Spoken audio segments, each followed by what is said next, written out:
ठाणे महानगरपालिका क्षेत्रात असलेल्या 37 अतिधोकादायक इमारतींमधील रहिवाशांशी संवाद साधून या इमारती तातडीने रिक्त कराव्यात असे निर्देश ठाणे महानगरपालिका आयुक्त सौरभ राव यांनी दिले आहेत.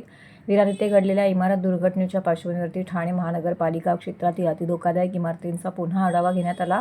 सायंकाळी झालेल्या आढावा बैठकीत आयुक्त सौरभ राव यांनी अतिधोकादायक इमारतींमधील रहिवाशांशी सातत्याने संवाद साधून त्यांना अशा इमारतीत राहण्यास असलेल्या धोक्यांची कल्पना देऊन त्या इमारती लवकरात लवकर रिक्त करून घ्याव्यात असं स्पष्ट केलं आहे.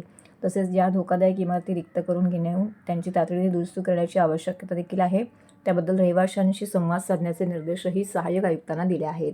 महापालिका आयुक्त सौरभ राव यांच्या दालनात झालेल्या या बैठकीला अतिरिक्त आयुक्त प्रशांत रोडे, नगररचना सहाय्यक संचालक संग्राम कानडे, उपायुक्त मनीष जोशी, उपायुक्त शंकर पाटोळे, उपायुक्त दिनेश तायडे, उपायुक्त सचिन सांगळे, उपनगर अभियंता सुधीर गायकवाड यांच्यासह सर्व प्रभाग समितीचे सहाय्यक आयुक्त आणि सर्व कार्यकारी अभियंता येथे उपस्थित होते.